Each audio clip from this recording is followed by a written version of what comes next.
It's time to go Code Red inside the East Coast Wrestling Association.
I can't believe anything that just happened. If you had told me this is what would transpire in a match with these stakes, I wouldn't have believed you. It has been unbelievable.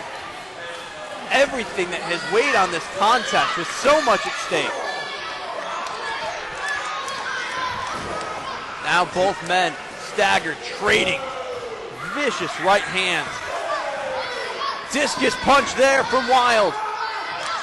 Matching discus punch from Martinez. I think Martinez caught him with an elbow there. They trade big boots. Oh my goodness! Super kicks in stereo, and they both go crashing. Well, that seemed to wake the ref up. Keener finally back too. He will issue the 10 count. Oh, wait a minute. Here comes Renee again. And J.J. Dillon on his way in. And wait, Dillon's in the ring, but that's got Keener distracted. And I'm a little surprised, quite honestly, that Renee Michelle isn't taking advantage. She's being cautious for some reason. She pulls Martinez on top of Wylde. Now acting innocent here. Oh, now wait a minute. J.J. Dillon turning the tables. Cover. 1, 2, no. 2.5.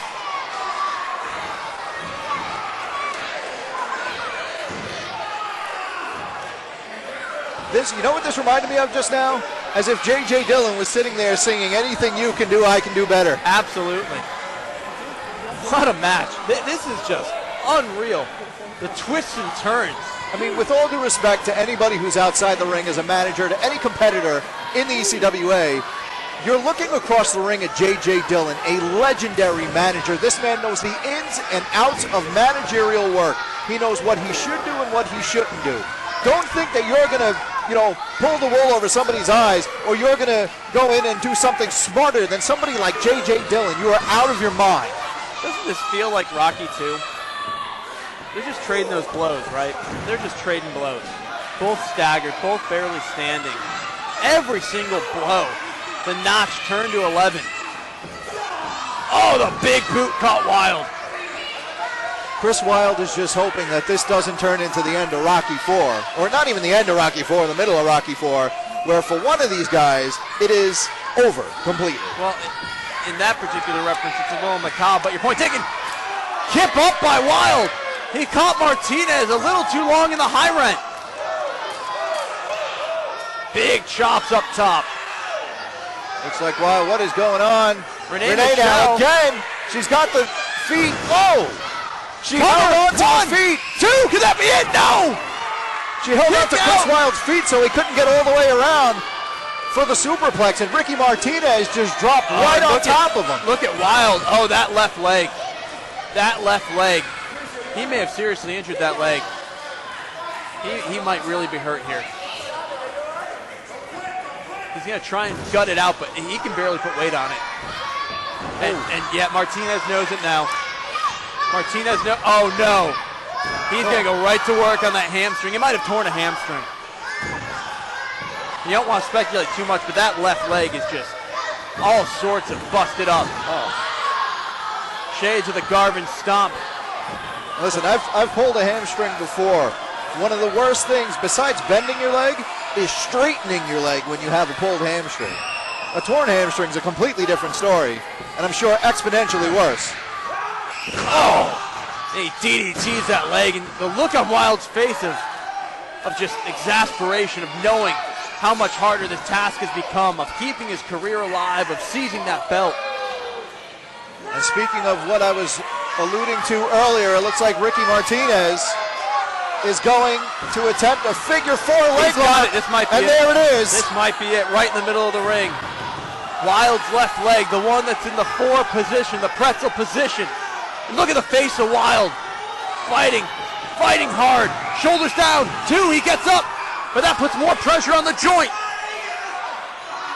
He's screaming at Martinez.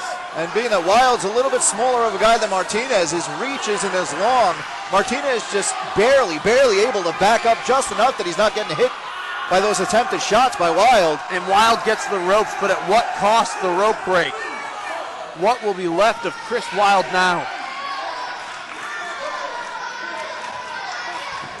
The crowd very firmly, very clearly, they want Chris Wylde to win. But Ricky Martinez just dissecting that wounded left leg. Appears to be the hamstring. And now it might also be the knee, but if not. If it isn't now, there's a very good chance it's going to be. Strutting and cutting, styling and profiling. Oh wait, Wylde called him inside cradle, this can do it, 2, 3!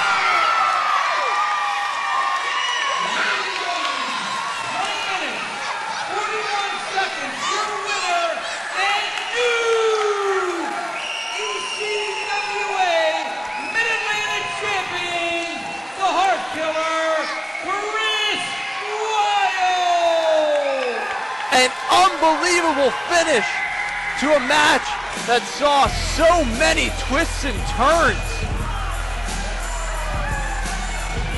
And at the end of the day, Chris Wylde, out of nowhere, securing an inside cradle, getting the 3, winning the Mid-Atlantic Championship, and most importantly, he lives to fight another day in the ECWA.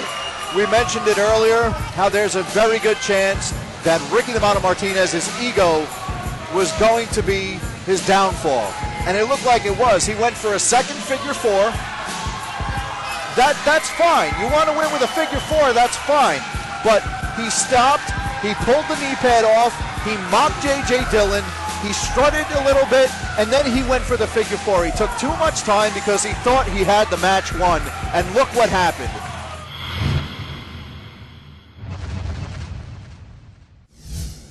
Did you know that New York State uses more energy than all of sub-Saharan Africa?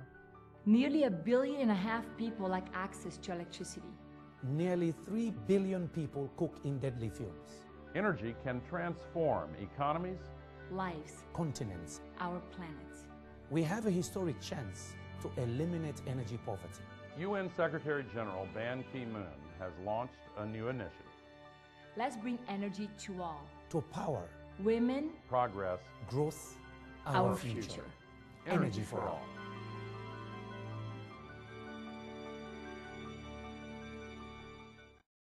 If you haven't figured out that this week's episode is about Chris Wylde, one of 2 things is true about you. 1, you didn't watch the first 3 episodes of Code Red building up to the title match on June 7th, and shame on you for not doing that. Your mother would be embarrassed. She'd be appalled at that behavior.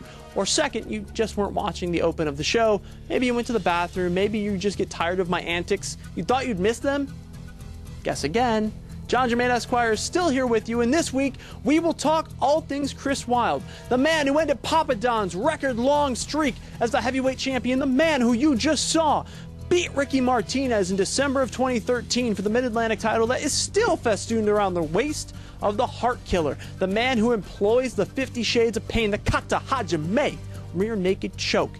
And if he can do that on June 7th, not only will he get a win, he will get back for the second time, Big Red, the ECWA heavyweight title. But we have a lot to talk about with Chris Wylde. After all, he's seen his share of ups and downs in the ECWA. Some would say, myself included, he is the heart, no pun intended, and soul of this very company. So we've seen how he got the Mid-Atlantic title. We're going to take you back now, back in time to 2012, when he won the heavyweight title from Papa Don, a man who seemed unbeatable, a man who had beaten Chris Wylde once before with that very title on the line. But Chris Wylde dug deep. He found a new trick in that big old bag that he brings to the ring of him, metaphorically, of course, because he's not Jake the Snake Roberts. There's not a bag with a snake, which is a different type of trick. And he found a way to get the belt away from the Greek god.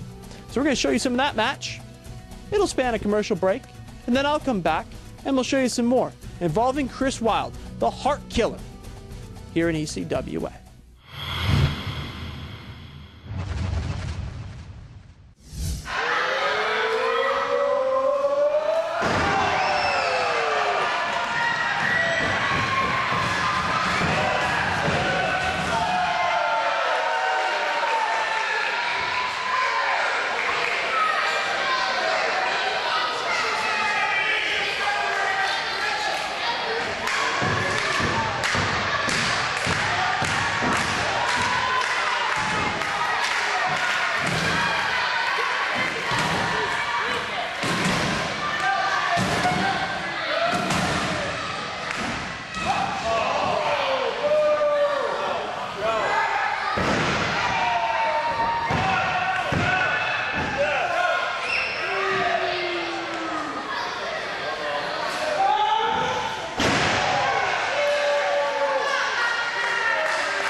You're home. You served your country with honor. Now it's time to strike out on a new path forward. You're a veteran. You set the standard for character, integrity, leadership. And you've gained valuable skills. Skills employers are looking for. At jobcenter.usa.gov, you can get access to personalized services and the support you need to find the perfect career. This is U.S. Navy and Marine Corps veteran Montel Williams saying, visit an American Job Center today and discover your next opportunity of a lifetime. Of the 4 men on June 7th, Chris Wylde's the only one to have had the privilege, the honor, have earned the right to call himself the ECWA heavyweight champion. And we'll see whether or not that comes into play, comes in handy, matters, that experience, come June 7th. But before we get there, we have to show you how Chris Wylde won his way into this very match. You see, back in April at the Super 8 tournament, we had one slot still open. We had things to be settled regarding that one slot. So the hires up, put a bunch of really talented guys into a ring and made an old school battle royale, pinfall, submission, or over the top rope. And it was chaos. Not only was Chris Wylde going to have to fend with some of the best and brightest in the ECWA, but one man in particular had gotten under his skin lately, had gotten at his craw, and that's Mark Harrow, the Dragonfly, who still made his presence known far before he showed up in the match. Don't believe me? Take a look at these highlights from the Battle Royale that sent Chris Wylde into the title match on June 7th.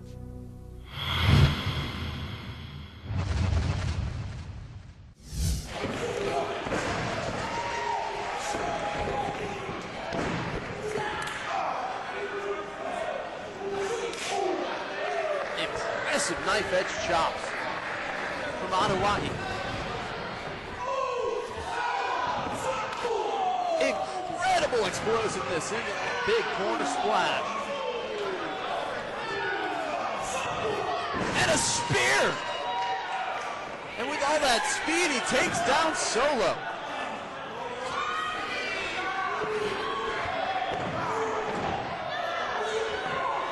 All right, coaches, rejoin me. Coach, what the hell was that?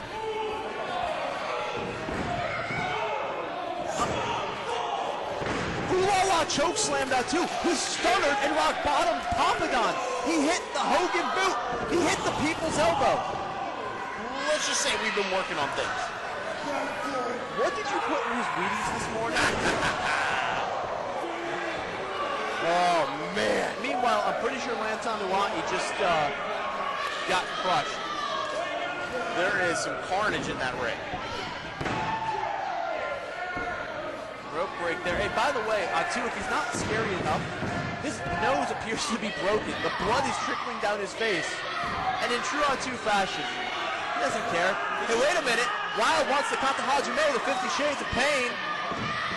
I don't even know if they can lock it in. R2's neck is so massive. Well, he doesn't have to break the ropes. Yeah, I'm surprised, actually, now that you mentioned it, that there was a rope break granted to Anua'i. I guess that's the chaos and confusion of this match.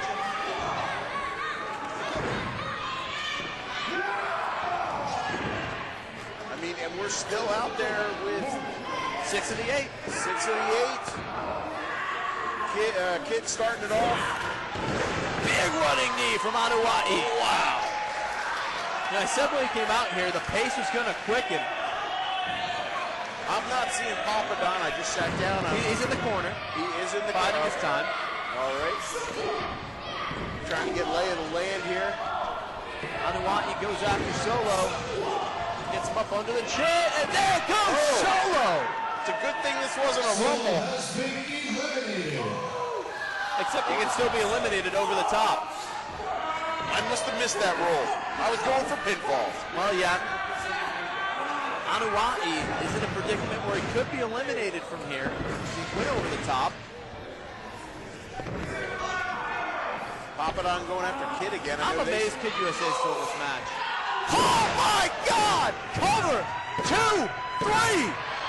Wow! Lance Anua'i takes out both members of the Legion of Destruction. Super kick sending Solo over the top rope. An incredible hang time, and we are down to 4. The newcomer Anua'i, the Mid-Atlantic champion Chris Wylde, Mr. ECWA Papadon, and would you believe Kid USA? Come on, Mr. Blackheart. just impressed that Kid USA is still in this thing. I still think he has zero chance of winning it. But by God, he has hung in there with Papa Don and Atu and Solo and Chris Wylde. You know what he's got? America.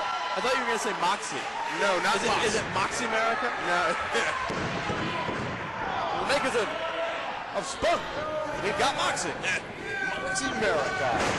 Nice tornado elbow by Chris Wylde, and there it goes. Oh, he couldn't hold on. Kid USA has been eliminated. We are down to 3. He is tattered and torn like the American flag in a battle. Like at Fort Sumter. Now we are down to 3. And now you can say, honestly, any man can win it. Anuahi with the pedigree and the pace. Oh, there's the European uppercut. Beheading Anuahi. Now Wylde. Diamond dust. Ducks the Anuahi right. On the crossbody. Big Samoan drop. Jake's buy you a Coke. And Lance Anuahi making a big-time statement in his ECWA debut.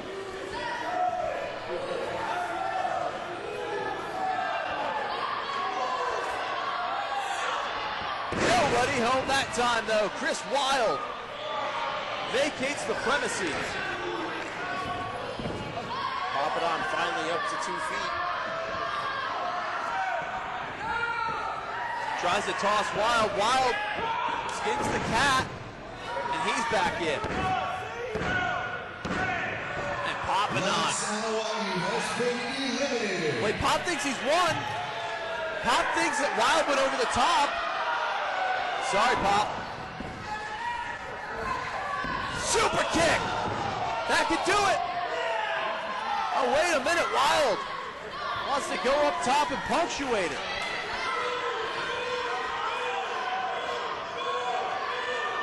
Swanton from the top. Wow. Far leg hook. 2, 3. Wow. Wow. Did I say wow?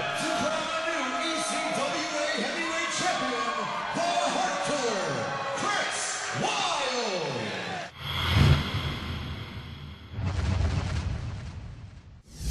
Well, there you have it. That's how Chris Wylde got from there to the proverbial here. The here being June 7th, and the title match against the 3 other men, Napalm Bomb, Breaker Morant, Ricky Martinez. You've seen it all. Quick timeout. On the other side, I'm going to talk about Chris Wylde's chances in this contest come June 7th. Plus, we're going to set you up for next week, the go-home show before the big show. Raising the Bar 3, June 7th at the Newark Boys and Girls Club. We'll talk more about that after this. Stick around, Code Red.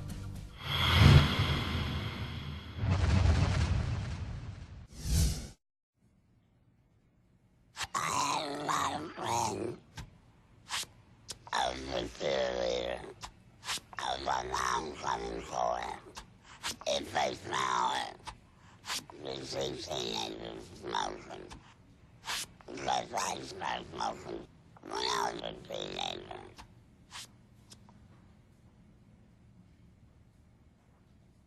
You can quit. For free help, visit cdc.gov/tips. Welcome back one final time on this episode of ECWA Code Red. I'm John Jermaine Esquire, and I'm melting like a snowman in July under these bright lights in the ECWA studio. So I'm going to be quick. I'm going to tell you that next week on this program, if you thought that we were only having one match on June 7th, guess again, we've got a bunch of things to take care of, to settle, to work out, and we're going to cover all that next week. But, as I promised, we prognosticated the other 3. But if I got to pick one guy to come out on top, to win the whole kit and caboodle, it's got to be Chris Wylde, right? I mean, after all, this guy's got the deepest reserve of anybody. He's got the tenacity, the grit, he's got the fans behind him, and he's won the belt before. Ostensibly, the most decorated wrestler to ever lace up boots and compete in an ECWA ring. But the one thing he hasn't had to contend with is the fact that 3 other men are in the match. 2 of them could result in the fall or submission that decides a thing, with him not even playing a role. There are outside variables he can't control, but the thing he can control, right there, That big right foot, that super kick, that quick twitch, quick strike weapon that can lay anyone out anytime, or, if he prefers, the Kata Hajime, the 50 Shades of Pain. Having been there, having done that, having had the experience, having put his career on the line against Ricky Martinez, having had to beat a bunch of other men in a battle royale just to get here, if I'm putting money on this match, which I can legally in Delaware, by the way, I'm putting it on Chris Wylde. But hey, we'll all find out together come June 7th whether or not my guess was as good as yours. Until next time, for tickets and information, ECWAProWrestling.com. For more info on this little outfit that puts on this show, P.O.D. Productions, go to PridesProductions.com. Until next time, for all of ECWA and P.O.D., I am John Jermaine Esquire, and I'm just plumb tired and out of here. See you next week.